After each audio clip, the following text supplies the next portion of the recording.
And dead last, at number 36, we have Pong Krell. I don't really need to explain this one, because it explains itself. He literally made his own troops fight each other. That is just pure evil. I would have more respect for him if he just got a red lightsaber and started killing himself. Acting like a Jedi is way worse than actually just being a Sith. At number 35, we have Ben Solo or Kylo Ren. Since we're ranking Jedi, him being a dark side user for most of the movies is not helping his case. Plus, he also murdered a bunch of younglings. I guess that runs in the family or something. Speaking of family, he also killed his own dad. This is a very bad Jedi, but he's on this list because at one point he was a Jedi and ended a Jedi, I think. I haven't seen the movie since it came out. It sucks. But we're not here to talk about the sequels. At number 34, we have Count Dooku. It's pretty obvious since he murdered a bunch of people, started a war, and a bunch of other things. But you gotta feel something for him because the Jedi were corrupt, and he was kind of right. But still, going to the dark side is not very good for your Jedi resume. So even though he might have had a good reason to go to the dark side, it does not excuse him from that choice. At number 33, we have Asajj Ventress. Like Dooku, she murdered a bunch of people, but also like Dooku, she turned to the dark side because someone close to her died. But like I said before, it's not a very good Jedi trait to go kill a bunch of people with a red lightsaber. Next, we have Barriss Offee at number 32. She would have been higher on my list if she didn't bomb the Jedi Temple and frame Ahsoka, but she did. And like all the other people before her, that's not a very good Jedi trait to go bomb the Jedi Temple. At number 30, we have Rey Palpatine. We have entered the Jedi who actually do not turn to the dark side. But why is Rey so low? Because she tried identity fraud. That is not something a true Jedi would do. And since she did a federal crime, she has to be this low. Because something like that is just not excusable. Number 29, we have Leia Skywalker. All we really know is that she is a Jedi. Since this list is rated off Jedi, not characters, she really can't be any higher. At 28, we have Sifo Dyas. All we really know of this guy is he is the one who started the creation of the clone army. Since that clone army would eventually lead to the complete destruction of the Jedi, I had to put him low.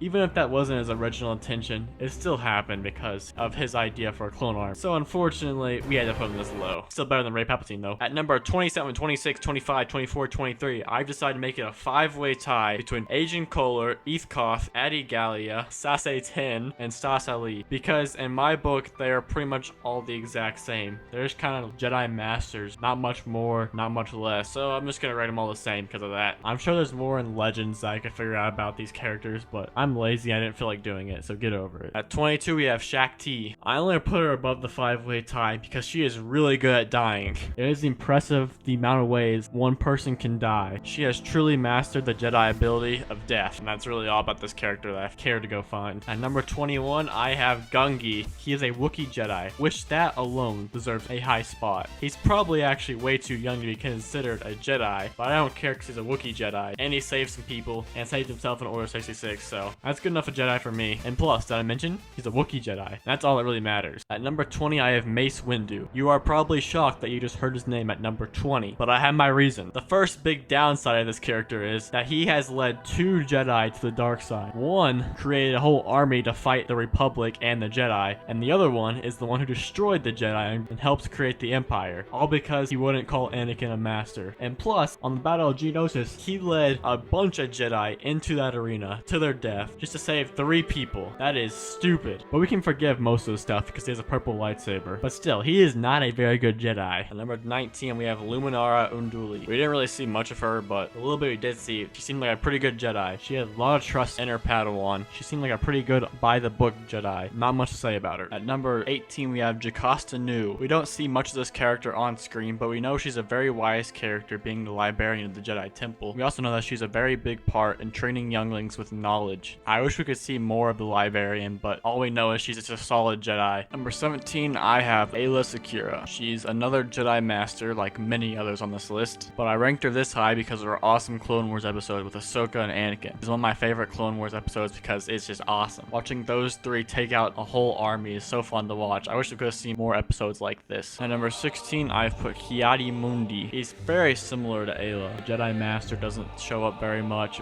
but he is ranked higher because he has Skywalker's undying gratitude. That is something you don't get from anyone, which in the end really didn't do much, but he still has it. And also, he did survive Order 66 a bit longer than Aayla. He at least put up semi-fight, though he died pretty quickly too. At number 15, I put Tera Sinube. This man only showed up in 1 Clone Wars episode, but was absolutely my favorite character. He is so slow, but so effective at the same time.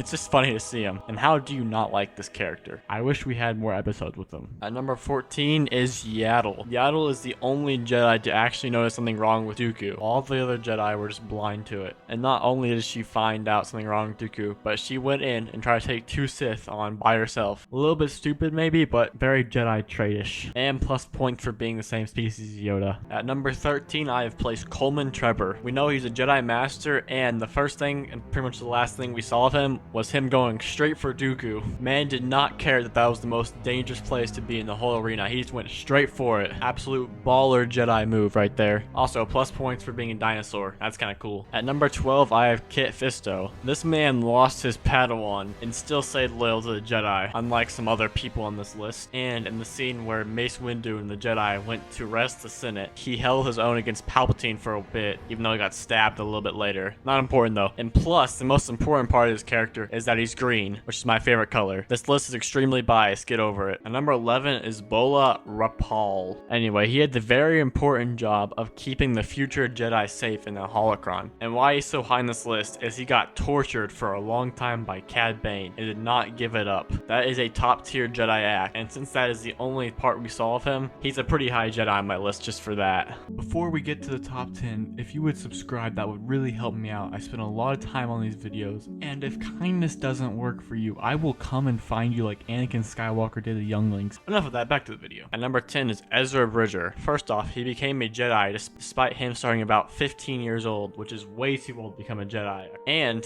he resisted many temptations to go to the dark side, including Maul, the Sith holocron, and his parents being dead. Plus, the biggest thing that got him so high on this list is that he defeated Thrawn, which is no easy task whatsoever. Just for that, he gets top 10. At number 9 is Anakin Skywalker. If you are wondering why he's so low on this list, well, just watch this real quick. There are too many of them. What are we going to do?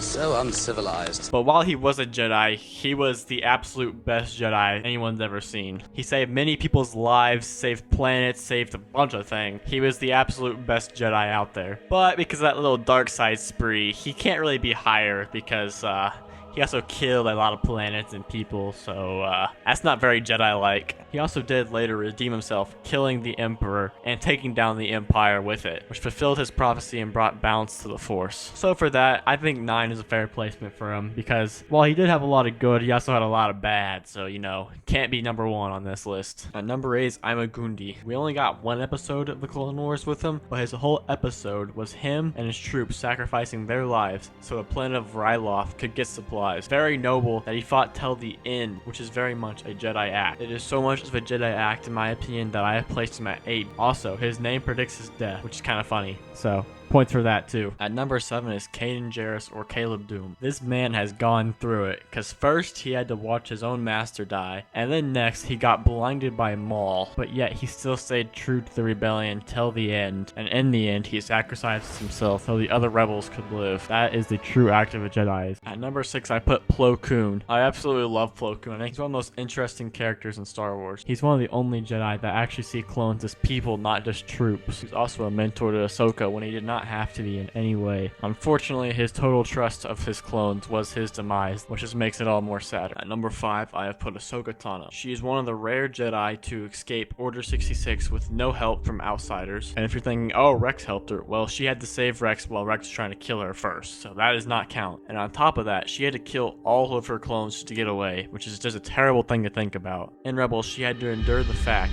that her master had become Darth Vader, and through all that, she still never turned to the dark side, despite many good reasons to. She is very worthy of this top 5 spot. Number 4 is Qui-Gon Jinn. First thing he did is he defied the Council on many matters to do what was right instead of what was the Jedi way, which to me is actually more of a Jedi trait than doing it the Jedi way. He was also the only Jedi who was able to keep Dooku on the light side the whole time he was alive, and he is the Jedi that discovered how to communicate with the living after they're dead, which would help Master Yoda later. And how he died is he was trying to save Naboo from the Trade Federation and their tyranny, which is a very noble death. He also held his own against a Sith Lord for a very, very long time before ultimately getting stabbed, but he trained his Padawan good enough to kill the Sith Lord, which makes it a very good Jedi. At number 3 is Yoda. He trained thousands of Jedi at his time in the temple and provides wisdom to many Jedi. He was the only Jedi to sense that his clones are going to turn on him and actually do something about it. And he's the first Jedi to perfect the way to communicate after death and trained Obi-Wan how to do it later. And plus, he has many great quotes that can go on your wall, so that's a plus. And he also kind of talks funny, so very good character. Number 3 for sure. At number 2 is Obi-Wan Kenobi. This man endured it all, from losing his master and then losing to his apprentice to the dark side, and then having to go try and kill that apprentice, and then he did kill the apprentice, and then that apprentice actually did live, and the most evil thing in the galaxy that built a giant death machine that blows up different planets. And also his very trusted commander fires upon him when he least expects it after he finally gets a victory against General Grievous. And then after all that, his reward is he gets to go live on a desert planet watching over a boy for the rest of his life, and then having to go die at his old apprentice's hand while he has to evaporate into the Force, sacrificing himself so Luke and the rebels can get away and go fight the other days. But he also said hello there, which is honestly the only reason he's ranked this high. None of the other stuff really matter. And at number 1 we have me. Oh my gosh, look at that guy go. He is so good. Oh wait, I had the wrong list. My bad. And in first we have Luke Skywalker. This is an easy pick for number 1. I mean, first off, this man was crazy enough to get him captured by Darth Vader and be taken to Sidious, the 2 most feared people in the galaxy, on the Death Star, the most feared war machine on the galaxy, all because he saw a little bit of light in his father. That is not a Jedi act. I don't know what is. He's also the only one to forgive his father, literally going back to try to save his life. And also, he's awesome. But a little side note, I'm just gonna act like sequels Luke did not exist for this because I don't want to think he exists, and this list is biased, so get over it again. And make sure to tell me why I was wrong in every single way in the comments. Alright, bye.